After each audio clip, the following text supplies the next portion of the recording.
All right. Yes, okay. So first I'm just going to talk generally about music. All right.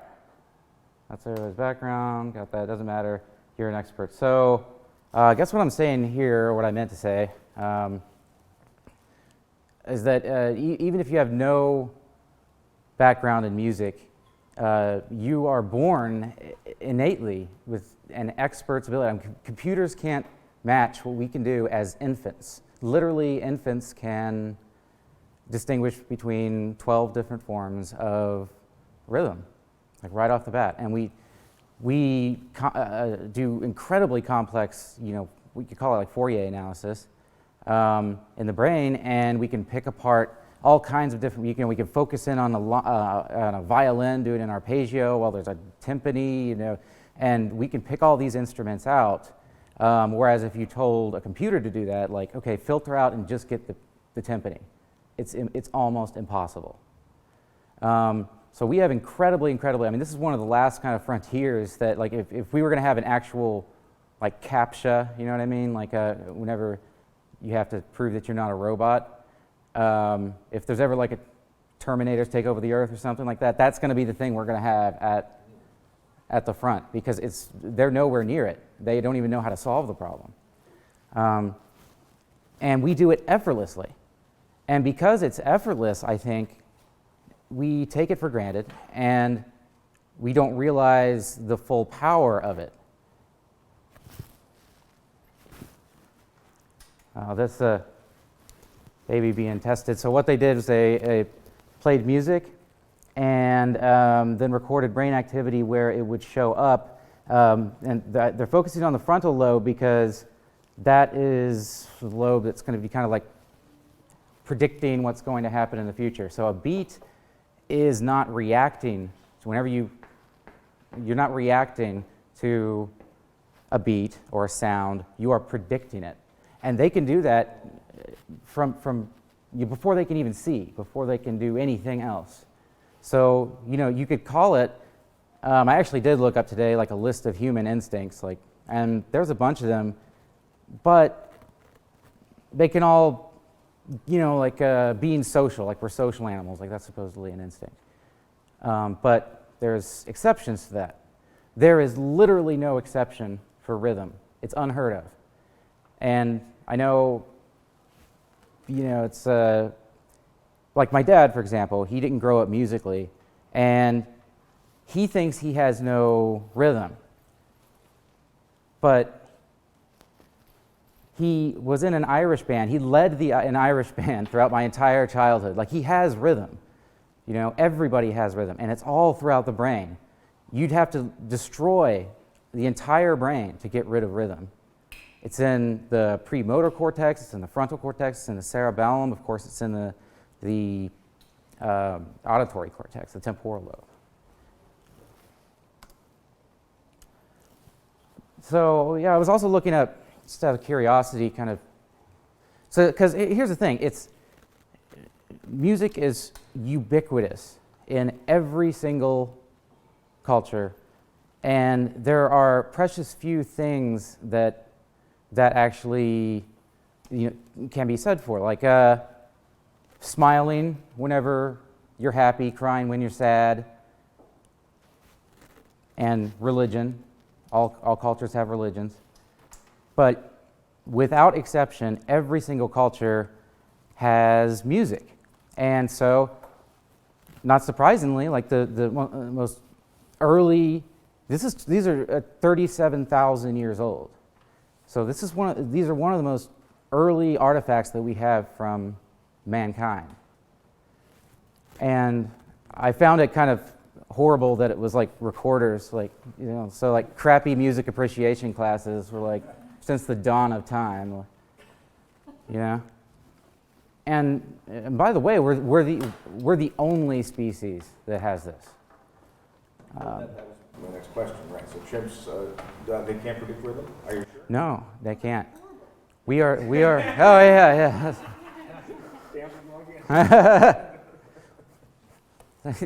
It kind of be a disadvantage for them. Like whenever we hear music, we automatically walk in time. Like if you ever like Staying Alive plays at the mall, you look at everybody, just stop, look at everybody. They're like, dun, dun, dun, dun, Staying Alive, you know. And my dad does it too, and he thinks he has no rhythm. But we are the only species that has both the ability to recognize tone intervals and rhythm. No other species has this. And it's a really interesting question. And, okay, so has everybody seen, like, Awakenings? Oliver Sacks? Yeah.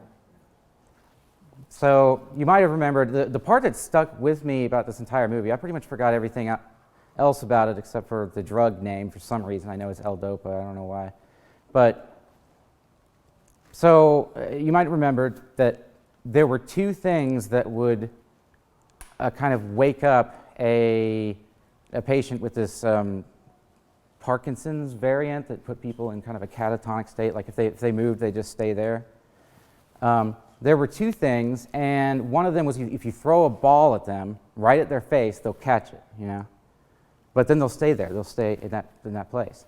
Music was fundamentally different. If you played music that was from their childhood, they would literally start doing things normally. They would start eating cereal, walking around, even at one point dancing. So that, you know, that's a very kind of, I mean, why is it so powerful? And we take it for such granted. It's so much more powerful than people give it credit for. And this is, you know, probably the strongest proof anybody could offer. Oh yeah, so I was talking about this earlier, but music is all over the brain. Well, this one's counting lyrics. So tonality is actually more on the left side of the brain. And yeah, it requires some of those parts, but mainly right there.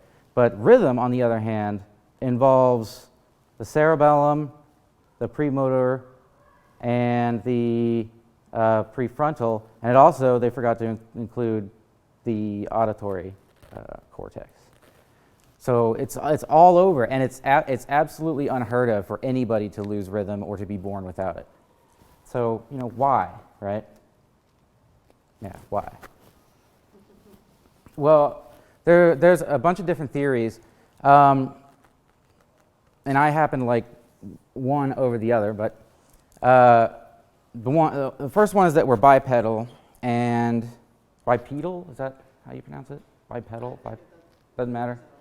And that rhythm actually makes a big difference to us, as opposed to you know, a four-legged creature. Because, you know, walking in a very steady kind of pace is very, very important for us. And we have the ability to kind of walk, I guess, at a, you know, it's much easier for us to walk like that. One other thing, and that I think that holds a lot, I believe that's part of it. I was in the Grand Canyon recently, and on the way up, I was just dying. I had to stop every 10 minutes because there's like a bunch of switchbacks, and they're all like basically a 45-degree angle, and you're carrying this gigantic pack. And what I ended up having to do was sing, oh, wee, oh, oh, oh, you know? And so I started singing that in my head, and then I would just, oh, wee, oh, oh, oh. So I would do that, and I never got tired. I didn't have to stop I mean, there is a reason that armies march. There is a reason that we have battle songs and battle fury. And I mean, if you think about the French national anthem, dun, da, da, da, da, da, da, da. I mean, that's going to get you going. You know, you can get into a trance very, very easily with music. But there's, I think, a better reason for it, and that's, and I haven't confirmed this, and I looked it up, and nobody else seems to share this opinion, so it's probably not true. But what we've found is that people will have very, very spiritual experiences while using our products sometimes. Sometimes they'll have out-of-body experiences. Sometimes they'll feel a presence in the room or something like that. And the thing is that the auditory cortex is very, very close to this little spot that whenever you have temporal lobe epilepsy, you experience these things. You experience aliens abducting you. You experience God coming down, and you either go crazy or you have a great time. But it's really not uncommon for the proximity of the auditory cortex to influence little areas around it more than the rest of the brain. Even though it has to go through the thalamus first, and it goes to the frontal lobe and the sensory motor strip and the cerebellum, but it seems like it's most prevalent there, and it makes sense to me that this could have been simply a strange coincidence that led to this. We started getting high while we were doing banging on sticks or doing flute recorders. I don't know, somebody probably got high to that at some point. But there's actually a lot of theories that music is responsible for religion, and it makes a lot of sense because every religion has music. If you're not John Lithgow, then you will have music in your church, and it's very, very important. The cathedrals are actually made, they're specifically made to amplify sound and to make it seem otherworldly, godly, just the acoustics of a cathedral. That's actually why they're designed the way they are. Oh, and the other reason that's been proposed is that it also can induce brainwave entrainment.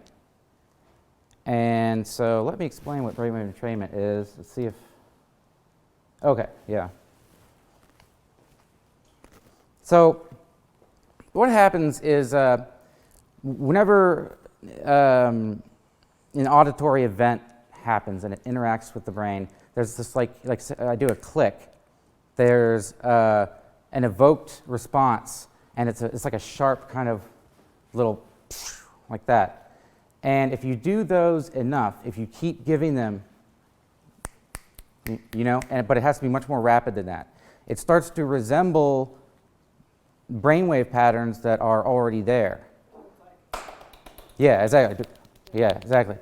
And if you can shape your own waveform to resemble it even more, which is what we do. So sine waves are actually the worst thing you can do, and that's what most people do, like in binaural beats. But it's if you do that enough and for long enough, the brain starts to synchronize to it. And not only does it produce more of that rhythm, but it actually adjusts its phase to match that. And that's how we were going to talk about delta pushing, and that's how that works. Well, it's music for your brain. It helps you focus, relax, and sleep, and that's what we're going to be talking about. And you measure this typically with an EEG, which are electrodes placed on your head, and then you get very small electrical signals that are amplified, and they're sent to a computer that does all kinds of processing. Yeah, and I mean, you can tell a lot about somebody with their EEG. For example, as soon as you close your eyes, the moment you close your eyes, alpha, which is about 8 to 12 hertz, shoots up. And the reason is because your visual, the occipital lobe goes into kind of an idle, because it's not doing anything, so that's its idle mode. And it's very, very cool, because you can get an immediate result putting on an EEG in your head, and you can tell if it's a good EEG. If you just close your eyes, and if you don't see a spike, then you know it's and that's honestly most of the consumer EEGs on the market. They're pretty bad. And whenever you're sleeping, completely different brainwave pattern.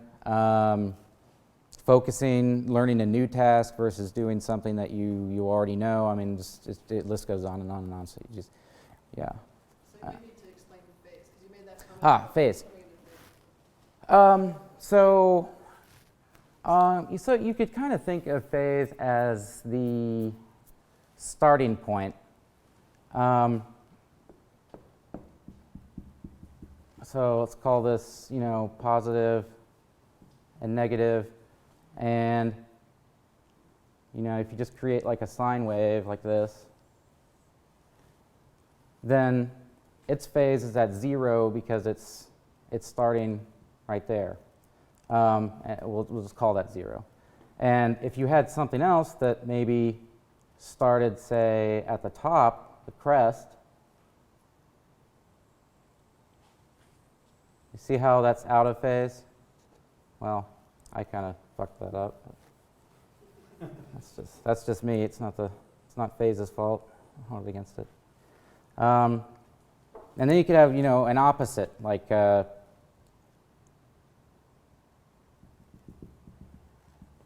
this is actually how, it's really cool, this is actually how noise-canceling headphones work. They record what's going on outside, and they introduce the exact opposite on the inside to cancel each other out. Because waves are summed together. So that's what I mean by phase, is that, okay, so, this might be your brain wave right now, and if we start introducing, clicks, let's say, right before there, and then there, and then there, and then there, then eventually what will happen is it will move to be like this. So it'll adjust its phase. So it used to be in this phase, now it's slightly shifted, so, right? It's like it's going to go find the beats. Yeah. And it can be measured on an EEG. Not only can the phase be measured, but whenever you introduce a stimuli like this, you get an increase in amplitude or the power of these kinds of waves. So if this was like, like 4 hertz or something, and it had, 5 or, well, it would be a lot bigger than that, like, 20 millivolts, it would go up to maybe like 30 or something like that. But not only can you do that, Giovanni, who she knows, is working on a really cool new technique where you can determine if the shifts in brain activity are coming from an external source or an internal source. The interesting part to this is that it's actually very controversial how this works. We're not quite sure, and I suspect that it works differently depending on what frequency you have, because some frequencies are harder to entrain to and others. The entrainment is actually a physics word, where it's a conservation of energy. And if you want to see that in action, it's actually really cool. Go to YouTube. Actually, I'll play it to you later, but go to YouTube and look up metronomes synchronizing. And they'll put a bunch of metronomes completely out of sync on a board, and within seconds, they're all synchronized, because, as one moves over, it steals a bit of energy from that, right? So it's going this way, but this one's going that way, and they steal energy because the board moves as well. So that's kind of what entrainment is, and I think that actually has a lot to do with it in a lot of cases. But there are some frequencies that are so low that the energy just simply doesn't really transfer over. And there's a bunch of other theories, but they're way too complex. I like the simplicity of what we were talking about, but it doesn't apply in some cases, and we still don't know why it works and stuff. But there's, that's how a lot of even many of drugs or types of therapies are. Like, we don't know the mechanism of action, I think, of Tylenol even. Aspirin, really. Aspirin either? Yeah. As well. Wait, what about? Not knowing. I don't even know if I should go into this because I was doing this just for you because you wanted to know about this, like delta pushing to, yeah, we'll talk about it Maybe later. you should say So how do we what it know? is. They might be interested. So tell them like briefly, like, would you be interested, and then we'll figure it out there. All right, who's interested? Yes, sure. All righty. We'll jump off that cliff. All right. So, a bit more exhibition of my wonderful drawing talents.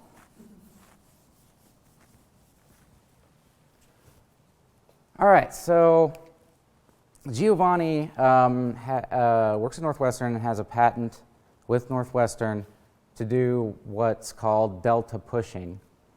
And what happens is delta waves are very large, and he wants to make this go up because he's proven in his analysis that making these go up actually increases a whole bunch of things. And we're going to get into that later, and it's really, really amazing what can happen with this. But how he does it is he will play, say, a note or, just like a little sound file right before the crest of the wave. So then by the time it reaches the brain and all that kind of latency is taken care of, it's actually hitting right there. And so that pushes it up, in a sense. It's like if you had someone on a swing and you gave them a little push just before the peak, it would make them go higher. Yeah, yeah. Can you back up 1 second? Sure. So you have delta waves, and then you have all these other kinds of waves. Well, this is like a sound wave. This is Oh, sound, okay. and yeah. So this would be just like a little noise sound file or whatever. I think he actually does use like little bursts of pink noise. Oh, so you call it a delta wave. No, this is a delta wave, but this is, did I call it? And the delta wave is the brainwave, right? Yeah. So there are other kinds of brainwaves. Oh, yeah, yeah. Yeah. So Uh, they're quick. Like, how do you measure the difference between an alpha, beta, or whatever there? I'll start at the top. All right. Gamma, and the definitions vary from person to person, but I'm just going to say like 30 plus. Hertz, yeah, so you're talking about. Oh, 30 plus hertz, yeah. Yeah, okay.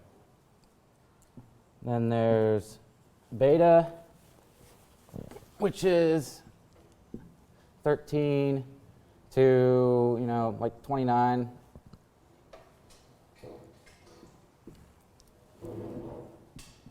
Alpha, which is the strongest of the waves, the easiest to measure, was the first brainwave ever discovered.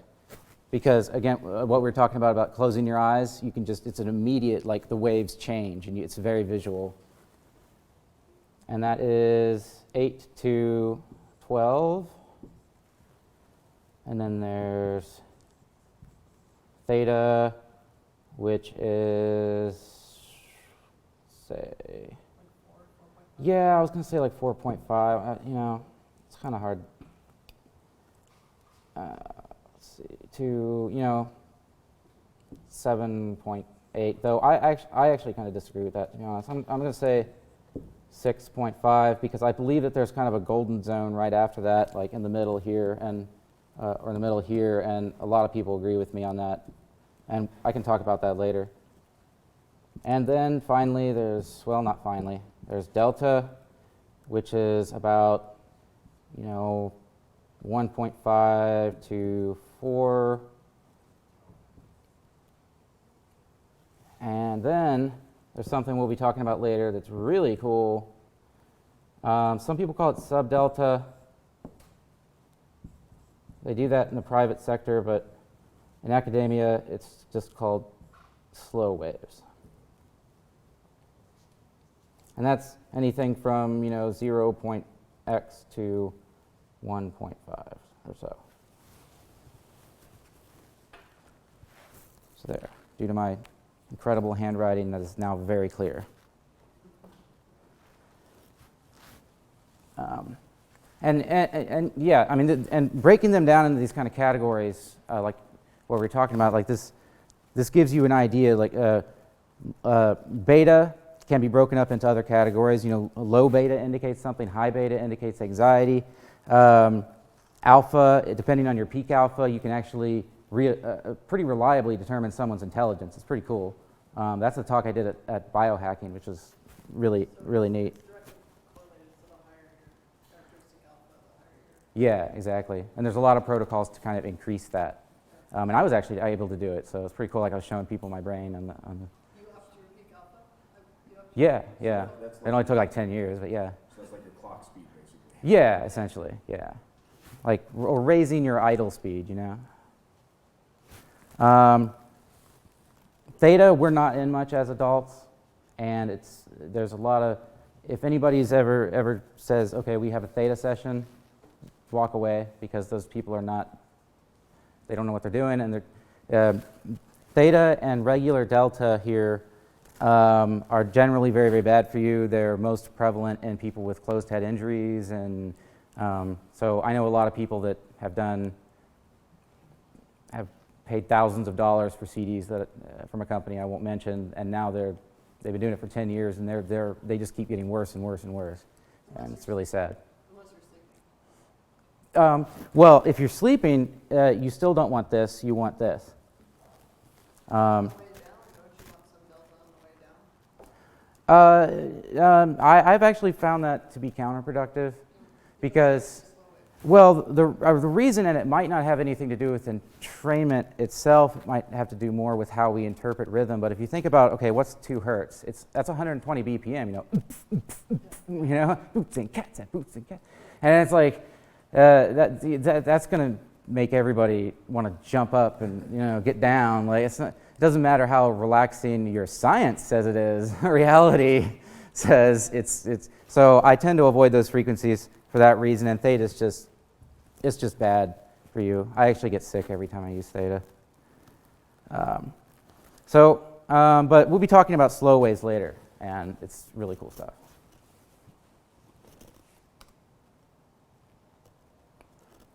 Okay. Sorry, you call it delta pushing, but the delta wave is bad, right? So He should call it slow wave. But I actually only heard delta pushing from you. He's never called it that, but I just assumed it was like a term. In the lab, we always call delta and slow wave the same thing. We Yeah. never talked about slow waves as being separate from delta because they look so similar. So it's just Yeah. It's just a matter of how yeah. long they are. So Giovanni, he never says the word delta. He always says slow waves.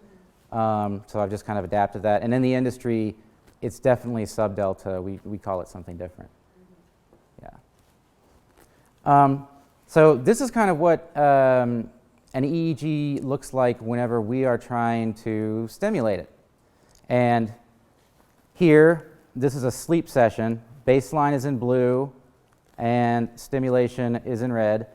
And you can see right here, it's about 0.6, and that's exactly what we're stimulating at this point. And 8.5 is also what we're stimulating right there. And this is they're asleep for both the stimulation and the baseline? Yeah, they're asleep for both, yeah. Yeah, full night's worth of both. Cool, so clearly it's being driven by secretly. Yeah, and this happened with all subjects. And then Yeah. you have a harmonic up there. Yeah, that'll happen. But I mean, But it's very small. yeah, you're right. This looks like there's harmonics kind of going all the way down, right? But I mean, that's further evidence that it's actually driving it because you're getting harmonics, right? So this is a focus session, and I tend to go for around 13 hertz to 17 hertz, and you can see, like, those are up. So this is like, if it's done correctly, and that's the thing, consumer EEGs just usually don't have, not only do they not have the expertise, usually you don't have the access to the raw data. And like, Giovanni spent some time on this stuff. Like he's in MATLAB to make this, and he's got his own programs doing it. So it's not something that just anybody can do. But Sorry, on the right you're stimulating between 13 and 17, did you say? mm-hmm. But isn't it interesting that you stimulate like in the beta range and you're getting gamma effects? Well, I don't. Getting effects on both. Yeah, that could, again, just be harmonics, and we're increasing everything. But he has noted this, and it actually goes up a lot further. And we're kind of investigating that, but it seems like a good thing, actually. Like gamma is actually very, very exciting these days. It's good for awareness of. Yeah, it's like the consciousness wave, it's 40 hertz around. And I think it's most effective. Dr. Ruth Olmsted, a good friend of mine, uses it exclusively for depression. And I found it very, very, very effective for that. But we haven't released it yet because it still needs a lot of testing. Exactly. I mean, it's not. So the tone. Take a listen. Yeah. So I brought some cool stuff for us to listen to all throughout this. It's going to be fun. No speakers on the screens? No, to get the most effect, you have to use headphones. Closer to the ear canal. But you're not talking about binaural beats. No, no. In fact, it can work without speakers, but you'll see why we do other things soon.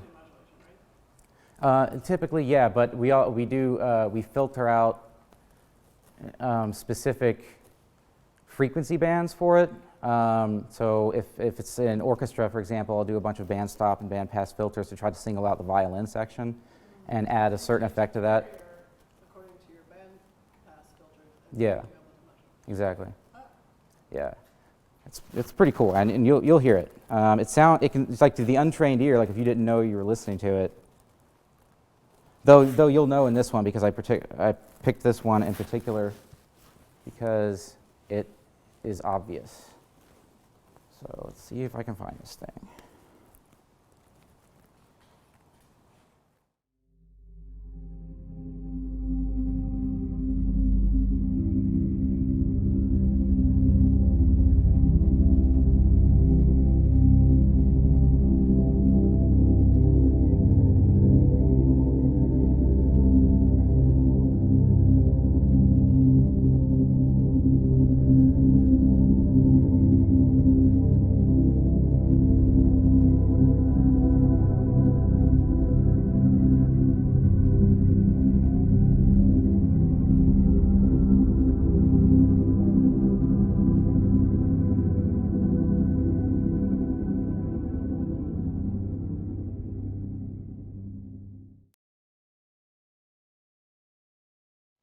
Yeah, what we do is kind of fundamentally different, where first we block phase, and then it starts naturally kind of pushing it up. It's just a matter, they tested a bunch of CDs that other people had made, and they found that they couldn't get any entrainment at all. But it's really, you got to know what you're doing to do this stuff, and you have to constantly test and constantly get better and better at it. So whenever I first approached him and he gave me, did like a little sleep study on me, he thought I'd faked it somehow. Like I don't know how I would fake an EEG recording in a sleep study, you know. Have a pair of batteries with me or something, so put those on the electric, you know. But then he did it himself. He's like, it's incredible. Yeah, I mean, we get. I mean, it sounds stupid, but we get 20 to 30% increase. In slower sleep time? Mm-hmm. And to put that in perspective, if you don't sleep tonight at all, you pull an all-nighter, the next night of sleep, you'll only get a 10% raise to compensate. And it's great for people with PTSD and stuff who have a hard time sleeping. Yeah, it does help with sleep onset, insomnia. All right, it's going to make sure he doesn't have a seizure first, and then we'll. It's subtle. I mean, it's not horrible. I know, yeah, it sounds good, right? And because we work you up to it, you don't even notice it. Yeah, it's Yeah. So again, like, are people interested in this AI thing that I made to make music? Sure. All right. So broadly, why did I do it? It was taking me 2 weeks to a month to create just a single 1 hour session. I mean, these are long, long sessions because we have to keep people focused for long periods of time. we have to, for a sleep session, that's literally 8 hours. So it takes a long, long time to make these sessions. So it was unreasonable, it was unrealistic to think that I could do this all in like a regular digital audio workstation, like precisely placing things, which turned out to be impossible because they're just not, digital audio workstations don't care about millisecond precision. So you were creating, measuring or doing both? Yeah, I was creating the music itself, or trying to. The thing we were trying to do is that, it's one thing to take a piece of music, like classical or just some, ambient sound, and then embed modulations into that. And it's fine and it works okay, but if you build it from the ground up, it's a whole different level of okay. And I'm going to be playing a rain sound for you later, and what happens is think of a rainstorm for a second, hundreds upon thousands of drops. But they're all synchronized to what we're trying to do. Every single one of them is synchronized to the phase of the brainwave we're trying to stimulate. It's in sync with the modulations that we're doing. It's in sync with the whole thing. So it becomes extremely, extremely powerful then. And if you don't, I had to make up my own software for it. And that's where the AI came in. Because I also needed, there's also creativity involved in that. Like, you have to make a decent sounding piece of music, right? But it's at the same time, it has to be synchronized, so it has to follow certain rules and stuff, and kind of almost think for itself. So that's why I did it. It took me 5 months, gained 50 pounds, and what used to take me a week, it used to take me 1 week to make one session, and it took me half an hour or so to make 117 sessions the first time. I just pressed a button, and you'll hear them.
Yeah, just on the fly. I mean, it can do almost any genre. We're going to hear techno, but it's done classical. It's done Irish. I was going to show an Irish session too. I think you're the first person to create that kind of thing that I've heard of. Is that true? I might be. I'm not sure though. So that's actually a pretty hard task. All right, I got really bad speed, so it might break up. But this was created by a computer, not me. Though I put a piece of my soul into it, like a Horcrux or whatever.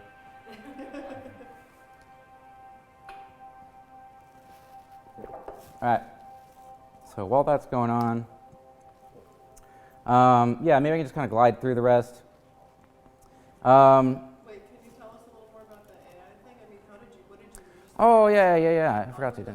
You just train it on genre pieces for what you want? I can feed it pieces, but in the end, it's what's called, I think it would classify as like an emergent, what's called an emergent AI.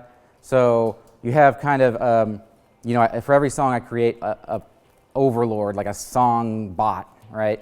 And then for every note, every beat, everything else, those are also little tiny brains. And they all have different purposes. Maybe they want to align with another note that's on the scale. Maybe if a drum beats always want to be, on a beat, first part of the measure or in the middle or something like that. And they compete with each other. And due to the rules that I give it, the parameters, certain things have more weight than others. So they'll be able to essentially like override what's happening elsewhere. But it's kind of it's a strange community of little things that are happening, and then something emerges from that. That's kind of called an emergent AI. So we have a bunch of time, we have a bunch of. Yeah, and depending on what comes before, something else might have a greater weight than, because they pass on, every little bot passes on all the information it got to all the other bots. It's like kind of their breeding in a sense. And so the next one that comes might have been fed better, fed or whatever by the other of its same scale and instrument. They kind of define each other different ways. So, you can tell that, like, okay, things are fading in and out. And that's because they have a lifespan, and they're also kind of competing against each other to get that top spot to where they fade in and then create kind of a new system of techno and everything. And what is Yeah. this written in? C# actually. But the digital audio processing is in C, but the rest is in C#. Yeah. And why are the 50 pounds, just because you were sitting a lot? Yeah, I just kind of became an obsession. I just never left the house. It's just like, I'm creating an artificial intelligence. I deserve pizza. Yeah. I get it. Okay. It's a higher goal. Yeah, exactly. All right, well, I can just breeze through the rest. We created a 3D audio system where with any stereo headphones, I can place a sound anywhere in 3D space. I can make it appear like it's coming from here, here, here, behind you, under you. Very, very, very realistic. I was actually hoping to put together some kind of like, concert or barber shop or something for you guys here, but things got crazy at work. But whenever you go to Brain FM, you'll be able to hear that. If you have headphones on, you'll be able to hear things going around you. If you're doing a focus session, what we do is we focus everything in front of you, because you're looking at what's in front of you. So it's about a screen away. You'll notice that. You'll think, okay, it sounds like it's coming from the screen. And it keeps your mind very, very focused. And we've got some for focus that, like if you're in a loud coffee shop, it'll actually place sounds like a couple feet from you. And so it kind of naturally drowns out. Your attention focuses on the sounds that are moving and very slow, so you ignore like the barista like banging things and people talking and music, other stuff like that. I actually went around to like almost every coffee shop here testing that thing. Dollop was the worst, by the way. Yeah. And so it's important. Yeah, I was going to talk about that. But I was just going to tell you a little bit about how it works, but I don't think we have time. We can do it again sometime. We could also meet afterwards if no one comes at 7:30, then we could just stay here. Oh, yeah. I just don't know if any group is going to come in. Yeah, I could go back to that. All right, focus session, sleep. Oh yeah, for sleep it mimics this is cool, it mimics the sound of rocking, or the feeling of rocking in a cradle or a hammock. This is actually Giovanni's explanation, one of his explanations for why it works so well, because the ears actually have a lot to do with balance. Yeah.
Oh yeah, yeah. We beat the crap out of caffeine. We are much better than them.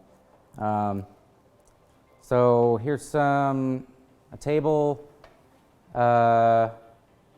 We have found in all of our studies and all of our work that no music is the worst performer, no matter what. Like if you do a noise, white noise, whatever, and you're not, and you like it, you know, assumedly you don't like the white noise is like a fan.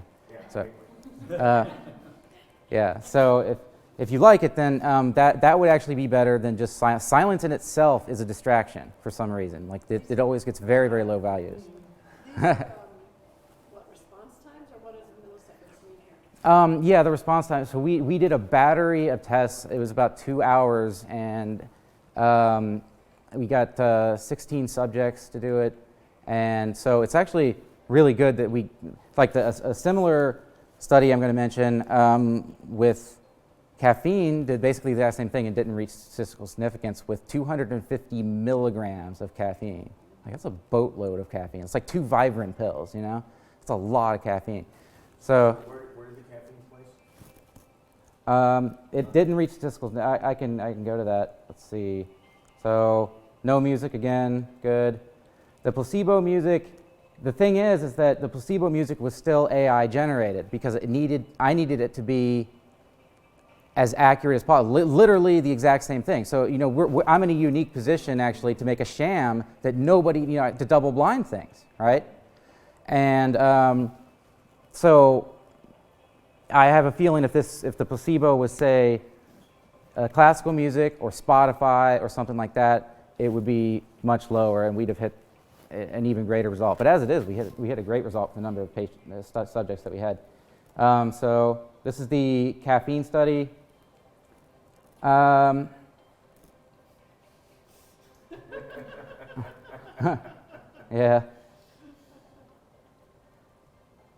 Oh, well, this little blurb doesn't tell.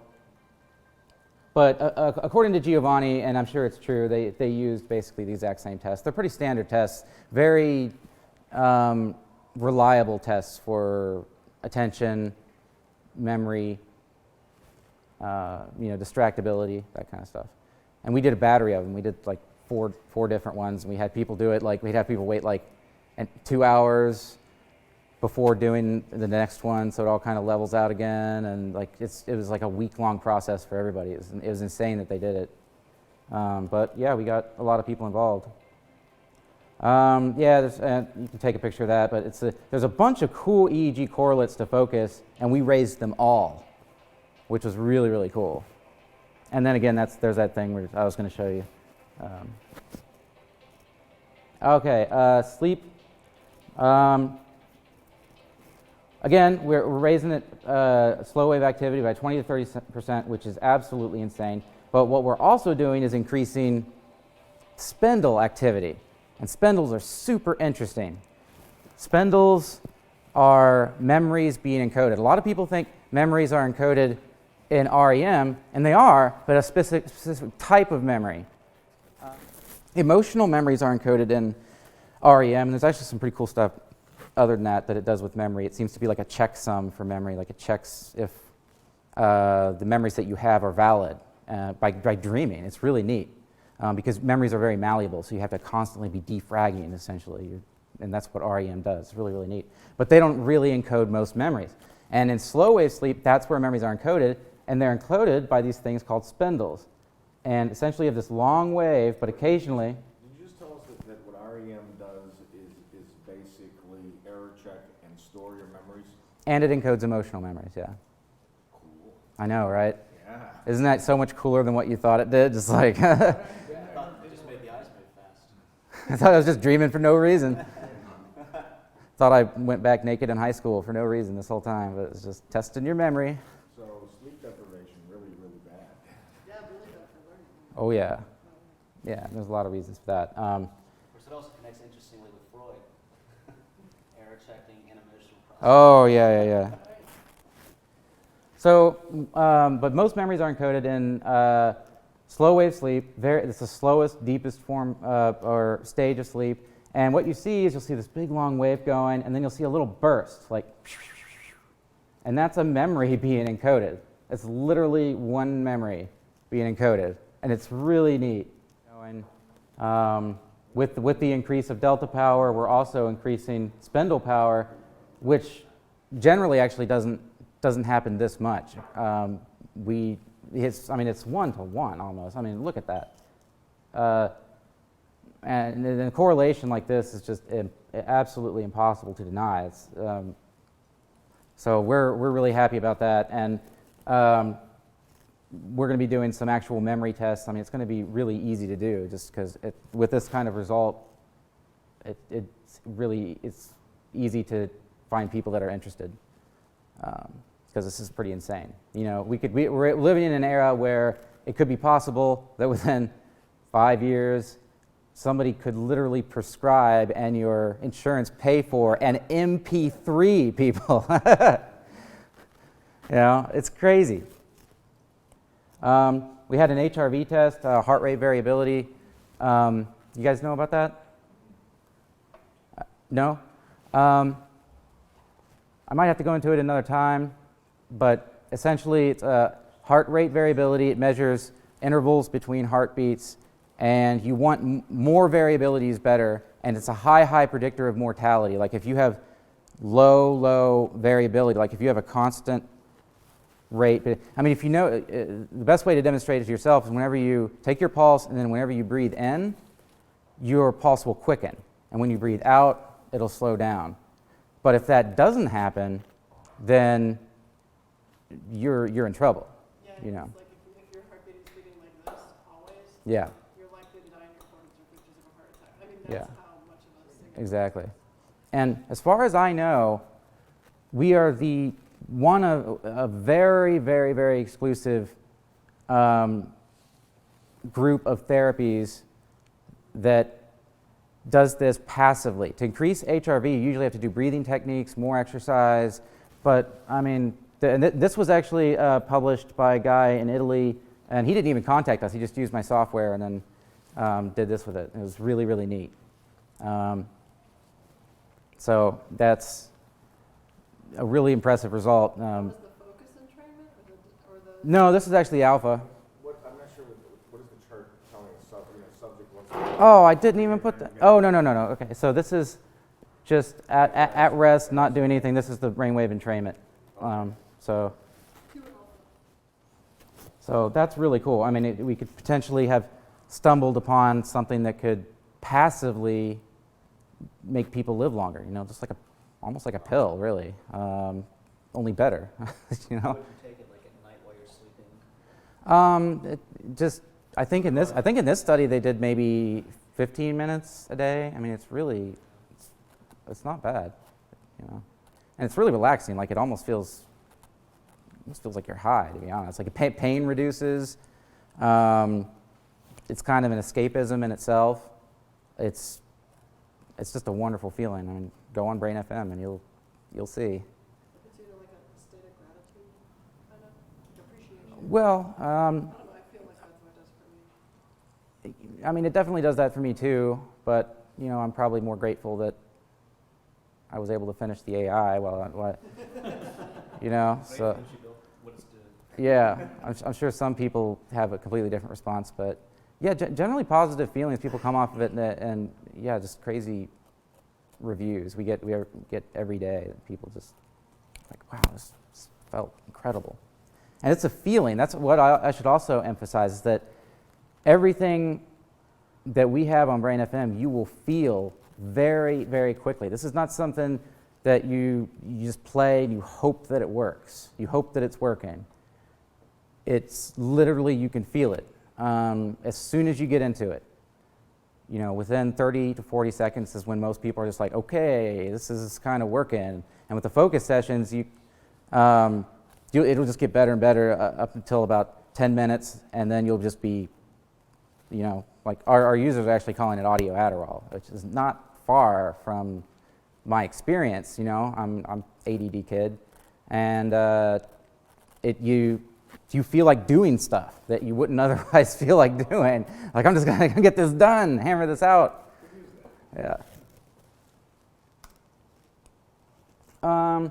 Yeah, this isn't important, but basically what we do, there's different protocols for different users, and so we take a psychological profile at the very beginning, and then we divide users up and give them specific sessions for them. People with ADD, for example, they fall asleep much easier to higher frequencies because it wears them out. They're not used to having those higher frequencies. So there's a way to, that I can use that as a relaxation session for them, has the same relaxing effects, but also is helping them get past this other problem. So, and that's just one example. So we take a psych profile and then we benchmark them every 2 weeks or X many sessions, and then this was just a test account that I use, so it usually looks much different, but apparently I'm focused like a laser anyway. But I was going to get more into that, but I don't think we have time. But basically, this is one of the key features of the product because everybody is literally different. If you don't take that psych profile right away, or at least after the first session, then you're not going to get the full benefits of it. It's not going to adapt to you as you go along. And that's very important. And we also have ratings and stuff, like you'll give ratings after every session. Did it work? Did you like it? Blah, blah, blah. We record, like, if you click the skip button, we're like, okay, let's just decrease the weight of that session a little bit. If they skip it again, it decreases it a little bit until that genre goes off. So if you don't like Irish music, if you have prejudice against Irish people, then it'll kick the Irish people out, kick that Irishman out. That'd be good. And that's it. That is it. So how well does this stuff work without headphones, like on speakers in a room? Because it seems like a lot of it has to do with like using space, like using auditory space, right? Yeah, that's a really, really good question. I didn't get to go, what in the hell?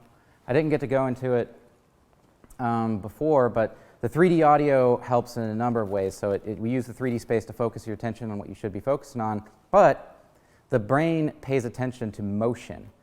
And a problem that we've always faced in this industry is that whenever you zone out, and the brain is actually really good at zoning out things it doesn't want to hear. A classic example is a cocktail party effect. You're in this big cocktail party, there's hundreds of people around you. You as a human can look at somebody and hear them. Like, think about the processing power that takes, It's genius, it's amazing. So what we want is for them to be constantly having this in the kind of background, their mind kind of subtly paying attention to it, and that increases the effect almost exponentially. I mean, we've gotten much better effects since we did that. So that's a very important part of it. But the stereo sides are actually synchronized, so you'll still get something out of it. But I would bet about 25%. Around that of the effect. What about the quality of the headphone or speaker? Like if you were, let's say right now you were playing this out of the laptop speaker, like a MacBook speaker is decent enough, I guess. Yeah. Like that MacBook speaker, would it have any interesting effect or anything? I would, like when I was playing out of my phone, like it probably had no effect on anybody. I mean, you need to have decent speakers. And it needs to be a certain volume level and have certain bass response because a lot of this stuff is kind of disproportionate towards not what normal people call bass, unless it's like dubstep or something, but it's bass in that area, and usually speakers kind of taper off, So, yeah, you could do it. It's definitely better with headphones. Why are you like for sleep? Is that what you're thinking? Well, actually, we can talk about this if you want. But I was thinking, it occurred to me there might actually be a small application in the app I'm building right now, where. So what it is for use in a classroom, and basically students do activities, and this app provides a platform for doing simple activities. Imagine Jeopardy, right? So let's say you want to play Jeopardy. Well, so one of the features I was planning on adding was just having the instructor be able to tap a button on our iPad to start playing music from the speaker that's hooked up. And I was just going to record that myself, just something to throw it out there. Yeah. People wanted to use it. The because in the test, it's not out yet, but in the testing we've done so far, people are kind of unnerved whenever there's not a big change of context, but they have to it's like they're all talking to each other, and then they have to look at their screen and type this response. But it's not like they're taking 15 minutes to read something. It's kind of like 30 seconds, and it's kind of like a part of a conversation. But like I was thinking, well, what if we try playing music, drawing these short these short activities. And it has like modulations embedded into it? Well, I was thinking, what if? I haven't done it yet. Yeah. But just wondering if you think that might be a effective use of. Yeah, I mean, the only software out there to do that happens to be my old software, so I'd be happy to have you as a customer. I mean, yeah, it's a lot of people use it for that. They just have to be. I mean, I think there's. I mean, you do have to get consent though, because although it's fairly unheard of, I've never heard of it ever happening for somebody getting a seizure to this audio, because generally you use sine waves or something close to that in audio, because it'll sound like a bunch of clicks if you do square waves, and those are the most dangerous in general. There are studies I've read though where people will start getting a seizure people prone to seizures will start getting epileptic seizure-like symptoms just from audio. And it was probably audio that was specifically designed to give them those things, but still it's good to, just kind of morally too, because it's like if you don't want your brain messed with, it's like, but yeah, I mean, if everybody consents, then it'd be worth trying it. We're actually going to be doing something like that with the Olympic wrestling team soon. It's pretty cool. I had a call today about that. Yeah, it's pretty exciting. But we're still going to have them put on headphones as often as possible, because it's just way better. Yeah. So how long have you been around, and how many people or entities have used this, and what do you think the success rate? I mean, maybe it's hard to measure it exactly. I've been doing this for 13 years, and one of my major frustrations was that in the software that I sold, I was just going on, looking at all the literature, keeping up to date. I knew all the prominent researchers in the field, and I just go with their protocols. And they kind of had it was a hit or miss kind of thing, and so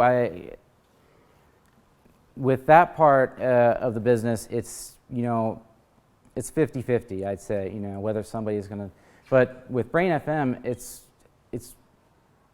if you look around, you're going to think that I fake this stuff. You're going to be like, this guy made 500 accounts and gave himself 5 stars. Because that's what happened at this place called AppSumo. We just did a promotion with them, and it ended up breaking all of their records. And they have been around, like it's made by one of the founders of Gmail or something, or Facebook. And they've been around a long time, and they've never seen anything like this. And literally, there's only like a couple 4-star. I want it to be more, because it looks like I went in there and faked it. It's very, very consistent. It's very consistent. Almost everybody feels it, and almost immediately. Yeah, a lot. Yeah, and that in itself is making my life pretty stressful, because there's no like manual on how to deal with 10,000 streams a minute. There's no manual for that. Spotify's got the manual, so they're not sharing it. So you're supporting all that yourself? Yeah, we hired some programmers. It just takes some time to get people up to speed, Cool. Where are you located? Edgewater. Yeah. And I work out of home. Yeah, nice.